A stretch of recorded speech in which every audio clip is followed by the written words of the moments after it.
What's up everyone? Welcome back to another music production tutorial. This one is a very special one because we're going to be making a massive tech house build and drop. This video is part 2 in a 2-part series, so if you want to know how the bassline, drum beat, fillers, effects, and sounds were created or chosen for the song, be sure to watch part 1. After this, of course, because it'll all still make sense. There's a lot of information in these videos, so be sure to use the chapters and pause when necessary. And before we get into it, make sure to grab the free assets in the download link in the description of this video to make it easier for you to follow along. And make sure you hit that like and subscribe button so that I know that I should keep making videos just like this. And with all that said and done, let's make some music.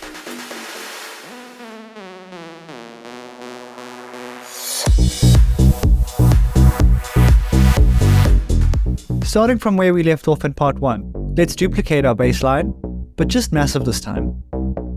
In the last video I spoke about automations being little minions that tell these knobs where and when to turn in relation to the timeline. I don't want any low-end frequencies coming through, but I do still want to hear the note pattern and beat. So let's automate the cutoff.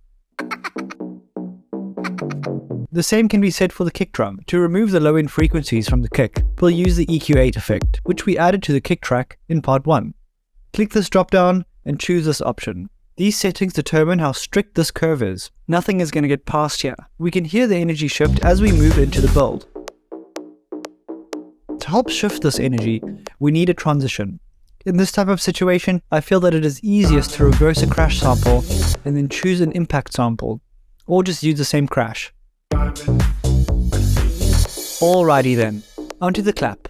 The claps are going to start off quite spread out and then get faster and faster nearer to the end of the 8 bars. Just keep duplicating them by holding Alt and dragging, doubling them each time. The longer the time and the more claps near the end, the bigger the drop. Let's automate the reverb, making it drier as we build the energy and wetter near the end. Again using EQ8 to remove the low end. One thing before I continue, this is really up to your taste, and you don't need to follow this exactly to make great music and awesome builds. This is just a guide, and it's really up to your creative license. See, I've got mine, make sure that you've got yours. Okay, jumping back in, let's add some hi-hats. Add a MIDI clip, reduce the length, this time making a note pattern like this. Make sure to reduce the velocity of these hi-hats by selecting them, holding Command and dragging downwards. This emphasizes the middle hat. We can then copy them over. Oh yeah, I can feel it. Something's coming. To make these hi-hats sound a little bit more dynamic, we can once again add the EQ and reverb and automate them. And we're going to add one more effect to this. Add the pitch shifter effect and automate the coarse pitch. Hear how the hi-hats get higher pitched closer to the drop. The idea is to remove all the low-end sounds in the build and then reintroduce everything in the drop. Make sure you set this back to 0 after the build. Moving right along, let's choose an Uplifter sample. Remember to sidechain this, otherwise it's just white noise.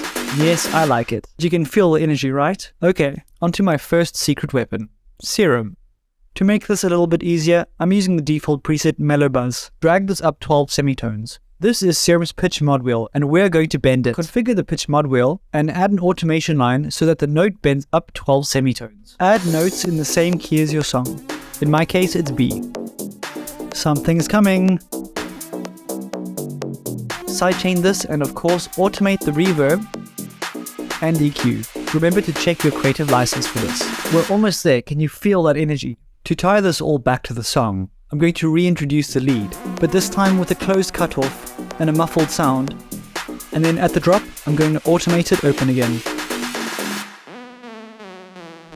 And finally, grab the mad saw from the first part of the song for a rising effect.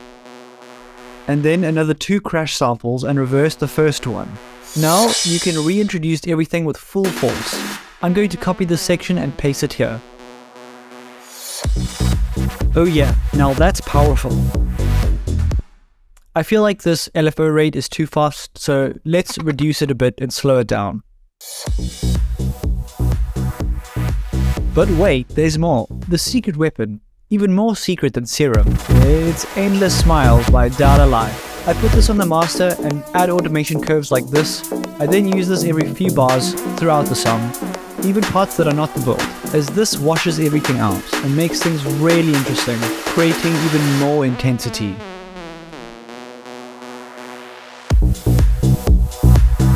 Don't worry folks, there's a free plugin called Bassline Easy Washout, and it does pretty much the same thing.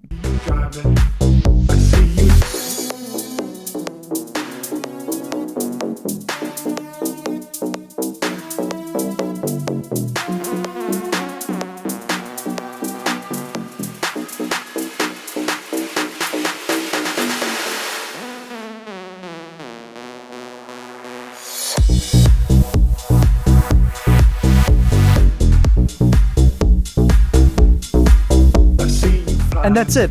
That's how you create a massive tech house build and drop. If you want to see more videos like this, maybe in a different genre of music, or maybe some more tech house tutorials, let me know down in the comments. Your suggestions are extremely helpful, and I'd love to hear from you. And remember to smash that like and subscribe button, and enable notifications so that you know when I've created more tutorial videos just like this. But for now, thanks for watching, and I'll see you in the next one.